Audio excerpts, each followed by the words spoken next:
त्रिकोणमिति का हो गया ये ए बी सी एक त्रिभुज हो गया, समकोण त्रिभुज हो गया, उसको कर्ण बोलते हैं। और ये थीटा मान लेंगे, थीटा के सामने वाला कोण ही लंब कहलाता है। और ये कर्ण हो गया, ये आधार हो गया बेस, और थीटा के सामने वाला जो भुजा होता है वो कहलाता है लंब।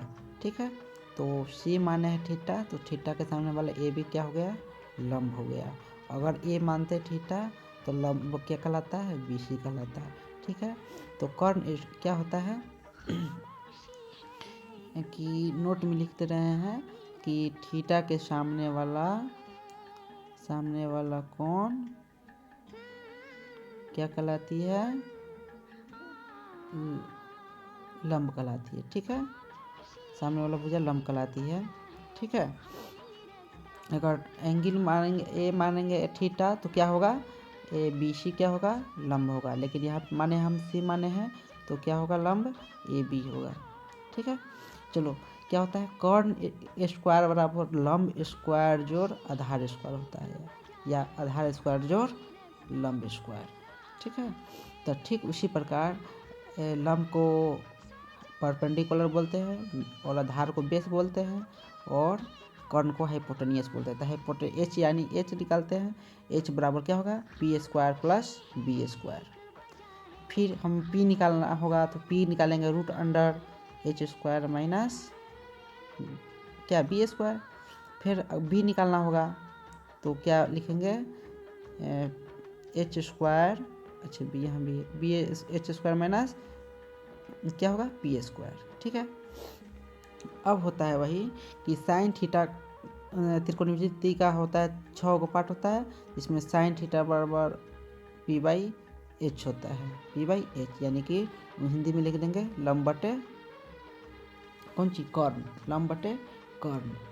ठीक है, अब कॉस थीटा लिखना पड़ेगा, तो सेम होता है, खाली ऊपर बी हो जाता है, बी बाई एच, यानी कि आधार बटे कर्ण, आधार बाई कर्ण। ठीक है, अब tan थीटा निकालेंगे तो tan थीटा बराबर होता है, क्या होता है, लंब बटे आधार, यानी कि p by B, p by B होता है, लिख देंगे p बाई बी, यानी हिंदी में लंब बटे आधार, क्या होता है, लंब बटे आधार, लंब बाई आधार। अब हम cot थीटा निकालेंगे तो इसी का उल्टा होता है tan थीटा का, cot थीटा बराबर cot theta C O T, cot theta equal to क्या होता है, लंब बटे आधार बटे लंब, यानी कि बी बाई पी। ठीक है, चलिए अब निकालेंगे सेक थीटा, कोसेक थीटा लिखेंगे पहले, तो साइन के उल्टा हो जाता है, कोसेक थीटा साइन के उल्टा, कर्ण बटे आधार, कर्ण बाई आधार, यानी कि H by P, H by P, H by P.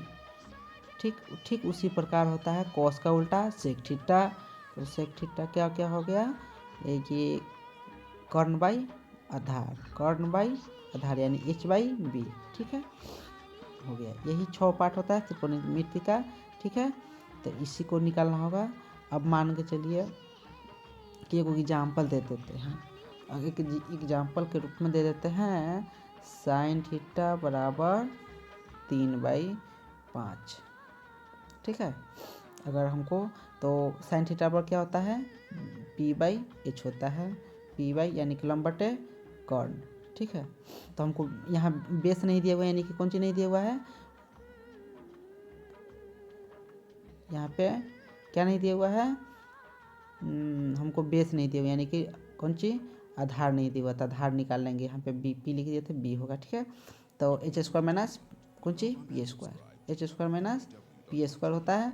अब क्या करेंगे, उसको रूट अंडर कर देंगे, ये 5 का स्क्वायर हो गया, ये हो गया 3 दिया हुआ है, 3 का स्क्वायर यानी कि 5 का स्क्वायर 25, और ये 3 का स्क्वायर 9, घटा देंगे तो 16 आएगा।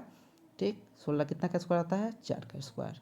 अब इसमें हमको जो कहेगा वो निकाल देंगे। ठीक है, जैसे त्रिकोणमिति का होता है, साइन थीटा दिया होता है तब कॉस थीटा निकालेंगे, तो कॉस थीटा बराबर क्या होता है, लंब बटे आधार बटे कर्ण होता है, यानी बी बाई एच, बी आया है ना, निकाले हैं, बी नहीं मालूम था, निकाले हैं, 4 आया है, तो 4 बटे कौन सी हो जाएगा, कर्ण कितना है, 5 है। ठीक है, एच, अब tan थीटा निकालेंगे। tan थीटा बराबर होता है P बाई B होता है, यानी कि लंब बटे आधार होता है, यानी कि लंब कितना दिया हुआ है, लंब दिया हुआ है 3/4 हो जाएगा।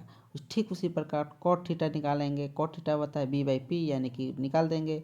B आया है 4 और P दिया हुआ है 3। ठीक है, इसी तरह जितना भी कहेगा उतना हम त्रिकोणमिति का निकाल देंगे। ठीक है, और इसी प्रकार ये हो गया आंसर ETC। अगर निकालना